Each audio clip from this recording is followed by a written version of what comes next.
শুভ দুপুর বন্ধুরা, কেমন আছো সবাই? আশা করি প্রত্যেকেই ভালো আছো। আমিও ভালো আছি। কাল রাতে বর ডিউটি থেকে আসার সময় নিয়ে এসেছিল কাতলা মাছ, আর রাতের বেলায় রান্না করে নিয়েছি। মাছটাও ধুয়ে দিয়েছিল। আর এদিকে দেখো আমি মাছটা ভাজা বসিয়ে দিয়েছি। মাছ ভাজা আমার হয়ে গেছে। মাছ ভাজা হতে হতে ততক্ষণে আমি সবজিগুলোকে কেটে নিই। তো আজকে আমি কাতলা মাছটা রান্না করব ডাঁটা, আলু আর চিচিঙ্গা দিয়ে। তো তোমরা কি দিয়ে কাতলা মাছ খাও একবার কিন্তু জানিও আমাকে।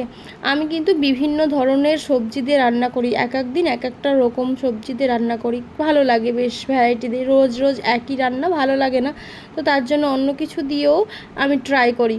আর চিচিঙ্গা দিয়ে কিন্তু আমি আগে খেতাম না কখনো, কিন্তু এখন আমার ভীষণ ভালো লাগে তরকারিতে দিলে। যাই হোক, সমস্ত সবজিগুলো দেখো ভালো করে ভেজে নিচ্ছি। এবার ভাজার পরে আমি চিচিঙ্গাগুলোকে তুলে নিয়েছি। তোলাটা তোমাদের সঙ্গে দেখানো হলো না, কিন্তু দেখো এর মধ্যে কিন্তু একটাও চিচিঙ্গে নেই। তো কেননা গলে যাবে বলে তার জন্য আমি তুলে নিয়েছি। তো চিচিঙ্গা তুলে নেওয়ার পর আলু আর ডাঁটাটা যে ছিল তার মধ্যে দিয়ে দিলাম 2 চামচ মতো কাঁচা লঙ্কা বাটা, আর 2 চামচ মতো দিয়ে দিলাম ধনে আর জিরে বাটা। প্রথমেই তোমাদের দেখিয়ে নিয়েছি যে জিরেটা আর ধনেটা আমি শিলেই বেটে নিয়েছি, কেন শিলে না বাটলে মশলাটা ভালো মিহি হয় না। তো তার জন্য আমি বেশিরভাগই সবসময় শিলে বাটারই চেষ্টা করি মশলা। তো মশলাটা দেখো আমার কষানো হয়ে গেছে বকবক করতে করতে। এরপরে দিয়ে দিলাম জল পরিমাণ মতো।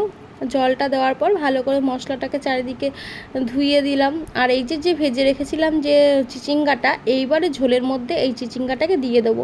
এবার চিচিঙ্গাটা দিয়ে বেশ কিছুক্ষণ ফুটতে থাকবে, তাহলে চিচিঙ্গাটাও নরম হবে, খেতেও ভালো লাগবে।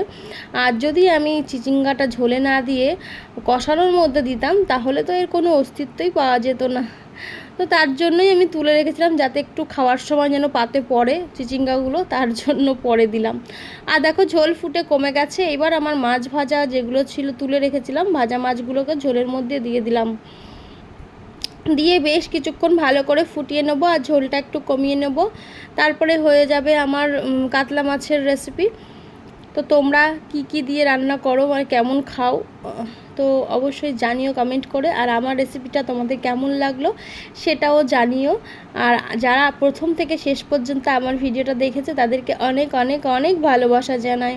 আর সবসময় এভাবেই তোমরা আমার পাশে থেকো, ভালোবাসা দিয়ে যেও। আমিও তোমাদের সব সময় ভালোবাসা দেওয়ার চেষ্টা করব। তো দেখো মাছের ঝোলটা রেডি হয়ে গেছে, এবার নামিয়ে নিচ্ছি। দেখো কত সুন্দর হয়েছে কালারটা। আর আমার হাজব্যান্ড বলল খুব সুন্দর হয়েছিল আজকে মাছের তরকারিটা। খেতে কিন্তু দুর্দান্ত হয়েছিল, বাবাও বলল খুব ভালো হয়েছে আজকে মাছের তরকারিটা। টাটা।